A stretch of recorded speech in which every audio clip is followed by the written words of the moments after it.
Welcome back to Pantry Preparedness, my friends. My name is Rick, and today I am going to do something that I think is going to be kind of cool. I am in the middle of trying to prepare the ultimate 72-hour kit, and the first thing that I need is a good backpack. So instead of just like buying one online and hoping it was good enough or spending a lot of money to know it was good enough, I decided I should buy 4, and that way I can share them with you and hopefully help you know which of these is good enough. There are hundreds of backpacks you could buy, like tactical style awesome backpacks on Amazon, and it's hard to know how good any of them are, especially because some are like $30 and some are like $300. And so today I want to share with you kind of some across a little bit of that spectrum. Now, in an ideal situation, I would have a really awesome pack like this for my 72-hour kit. This is my hiking pack that I use for backpacking and all sorts of stuff. This is from Black's Creek Guide Gear. I really like them. They're a local company here. They actually sew these here in Idaho, which is also super cool. I went right into their place, tried these on. They were able to kind of customize one to fit me really, really well. But the thing is that a pack like this is hundreds of dollars. I don't know what I paid, like $500 or $600 for this thing. It's a great pack, but for a 72-hour kit that we may never actually use, having a really awesome hiking backpack is probably just not very financially feasible for most of us. And that's why I wanted to try this. So I bought 4 packs. I have not even opened them yet. They're still in the boxes. And so you're gonna get literally my first impression. So first up is this one. Don't know what it is. It's black, but they all are, so. Okay, this one is one I found on Amazon. It's inexpensive. It's the Rebo Gear Military Backpack. It's a 35 millimeter pack. We're gonna open it up right now. I got my phone here to look at the pricing and stuff on these things. This one cost me $35. So really good price if it's halfway decent. Okay, right out of the box or bag, I guess, for this one, I'm pretty impressed, okay? The material on it feels, if you watched a recent video I did where I took a 72-hour kit that I just bought the kit, it's a ReadyWise, not talking down about them at all. They make a lot of really great products, but the pack itself felt like a kind of a really lightweight, sort of cheap kid's backpack for school. This one already, the material that it's made out of feels durable. By heavy, I mean heavy duty material, right? It has this MOLLE system, so I mean if you had other things that you wanted to attach, you could through this MOLLE system. It's got lots of clips, right? Loads of clips everywhere, I guess just to really tighten stuff down, which is actually really nice. The more you can compress everything is closer to your back, the less of a back pulling weight you're gonna feel. 35 liters this is bigger than what you would use as a school backpack, but not like tons bigger, but it can definitely hold more. Here's the next thing that I really like about this for a 72-hour kit. It has a lot of pockets, and none of them are like so small that I couldn't actually put something into it. So, I mean, I could fit a decent first aid kit into there, a decent one, not like the one I showed you in that other video. Every single one of these pockets is good sized. It's got these 2 on the front that are fairly big. It's got these clips all over the place so that no matter how much or how little we put in here, I can clip those and I can really tighten it down. Again, to suck everything as close to my back as possible and minimize that backward pull. The straps, I mean, these have decent padding in them. Nothing like what I get in that hiking pack that I showed you, but really pretty good. 35 liters, this seems about the same size as the backpacks that I have for the 72-hour kits that I have at home already, the ones that we built ourselves. It seems like a pretty good size, but we're gonna see as we get into some of these other ones what we think. Also, we're gonna see as we start putting together our ultimate 72-hour kit, we're gonna start to get a good feel for just how much space we're really gonna need. So I'm probably not gonna have a definitive answer on that one for you today. Let's open up this next box. Box is kind of heavy. This is the Falco Tactical Backpack. It says it's 2.4 times stronger working something. I don't know what it's stronger than, but it's 2.4 times stronger than something. All right, let's see what this one cost. Okay, this one was $59.99, not quite twice as much as the one we just looked at. Let me move this box out of my way. This one's also 50 liters. So that was 35, this one's 50. And we're gonna see what that looks like. Amazing just how similar this looks. It's like the same bag, but bigger. Like very, very similar. It's not quite the same. The material it looks slightly different. It probably is a little heavier material. It's definitely physically larger. The insides also are lined, so I get this kind of nice lining. This one doesn't have any sort of lining, so I guess less protection for whatever I'm putting in there. Now that I have two open, it's kind of nice because I can start to sort of compare them a little bit. So the height of the bags, the bigger one is just a couple inches taller, a little bit wider, and certainly a bit deeper. But man, they are incredibly similar.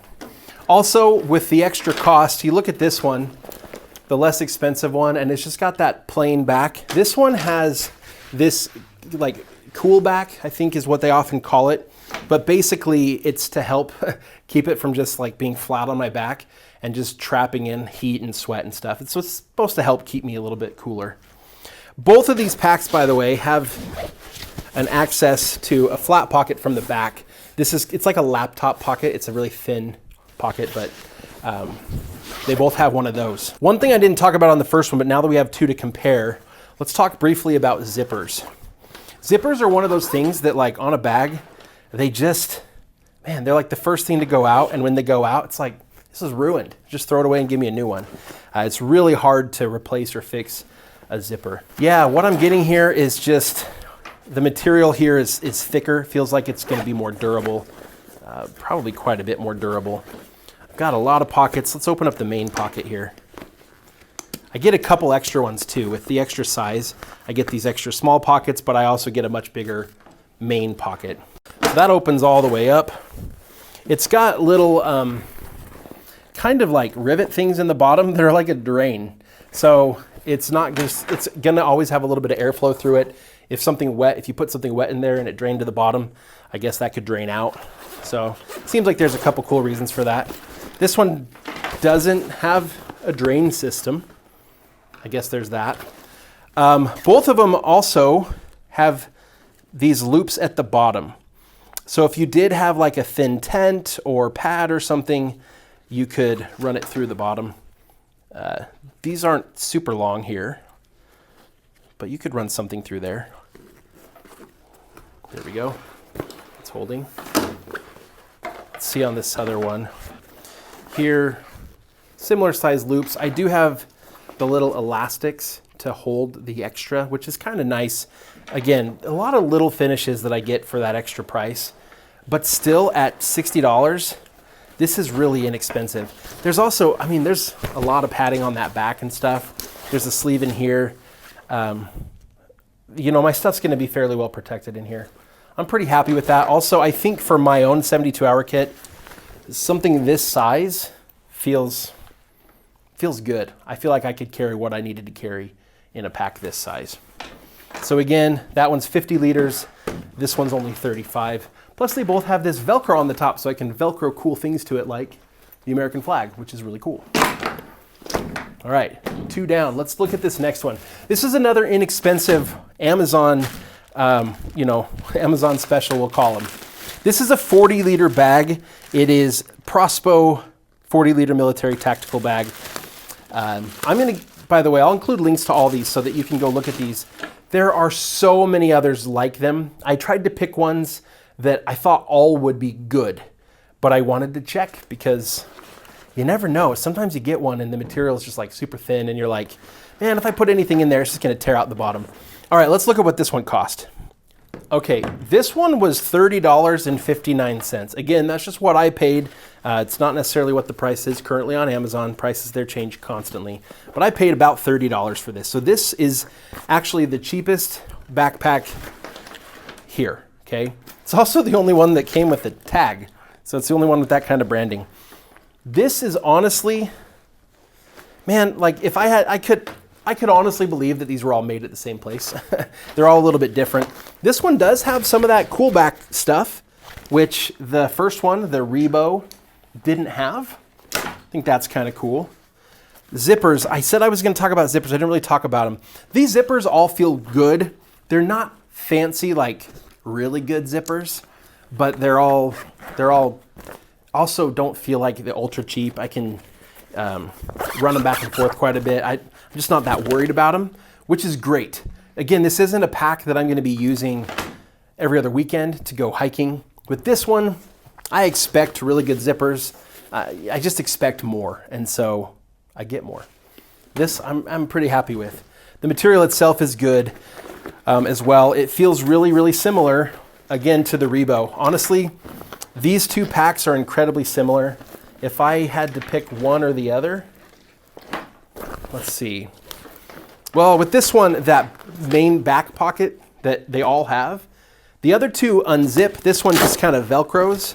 But I guess if, you know, it were an emergency and I was like, well, here's my emergency bag, but let me just throw in my laptop while I'm at it, or an iPad, right? I could just throw it in real quick. I could do that in any of these, but again, I don't know how important it is that that back zips, but on this one it doesn't. Just something to keep in mind. Other than that, it has basically the exact same pockets as the Rebo. It has a upper back pocket. It's all just a little wider, it looks like. And then it's got this big back pocket. And then they each have kind of one big pocket here and another one behind it. So two large compartments. And then each of those has several of these little, you know, kind of those mesh sleeves inside that you can use. Basically, you could kind of put everything kind of in its place and then use the main portions, usually for larger items, including food, water, etc. Yeah, overall pretty happy. If I had to pick between these two, I might go with the 40 liter. It's a little bit bigger. It's also $5 cheaper, and I just don't see a lot of reason to spend $5 more on this one. I guess it just kind of depends on what the pricing is when you go looking. All of these I think are good enough for a 72-hour kit. Again, probably not what I'm going to buy for going out hiking every other weekend or something, but perfectly great, honestly, for a 72-hour kit. I'm pretty impressed. Okay, now we're going to look at one that cost a little bit more, and I want to see, this is kind of the big comparison here. I want to see how this one compares to these. This here is the 511 Rush 2.0. So it's 511 gear. It's a well-known brand. It's the Rush 2.0. It's a 37 liter, so it's really similar in size to these other two. By the way, several of these said, I'm curious now, looking for them. Several of them said they had an opening for like a hydration pack. The Prospo, I don't see one. This one, the Rebo, it does. It Velcros shut, but it does have an opening, so you could put a hydration pack in it and run that little hose out the front. This larger one also does, right? It's got a good spot for that too. So the Prospo is the only one here that doesn't seem to have an actual opening. So maybe there's your reason. Or you could, oh, I spoke too soon. It has a little hole right there. It's made for it. You might have to kind of tear that a little bit, which I don't love. but it's there, it's made for it, and it's got a covering for it on the back that's elastic. So you could put a hydration pack in there too. This one cost me $134.01. So it's $100 more than two of these. It's a lot more expensive. If you look at it from the outside, it's pretty comparable in a lot of ways in terms of like the shape, the size, the pockets that you get. The zippers, they seem really good. This looks like one big pocket. It's not. In fact, there's a connection here at the front. It's actually two smaller pockets. Here's something though. The shoulder straps, first of all, how they're attached. You look and you can see that it's continuous through here. It's not like It's just attached at one little spot right there. A lot of backpacks, most backpacks even, a shoulder strap is attached at this like 2-inch seam right there, okay? This one, it attaches to the top of the pack across this entire space. And so you just get a much better hold. Got a little pocket right there. The material as well does feel more heavy duty. It just is. It says it's Rush tier compatible. I don't know the Rush well enough to be able to know what that means. It says it's laptop compatible. It does have this laptop pocket. If I go to the inside, you open it all the way up here. Undo these straps. Gosh, all the layers are just a little bit thicker, a little bit heavier duty. Doesn't quite lay out flat like the other one did, but it's got everything. It's got that kind of padded laptop section. Open that up here and slide a laptop in. This little pocket here that opens from the top, this is a heavier duty material than some of those same kind of flap pockets that are on some of the other ones. Then of course your big pocket on the front, your MOLLE connections so that you can attach all sorts of other gear to it if you want to, on the sides and on the front. I'll also say that the very bottom of this pack, the actual bottom layer, does feel a little more heavy duty than some of the other ones I dealt with. Here's another thing. I get these little loops here at the bottom. I have 2 on this side, 2 on this side. So it doesn't have like a built-in strap to be able to like attach a tent or something at the very bottom, or a pad, or but because it has those, I could run webbing, I could run my own straps, I could even run paracord through there and attach something to it without any trouble. So basically it's not putting extra straps on here that might just be in the way if I weren't using them, but it's leaving me the option to be able to attach something else. Oh, likewise, I've got loops right here on the bottom, on the back, that I could very easily attach a strap to be able to have a waistband, but by default, it doesn't have the waistband. So a few things like that are kind of interesting. If I open this up, it also has this pocket along the back. I guess this looks like,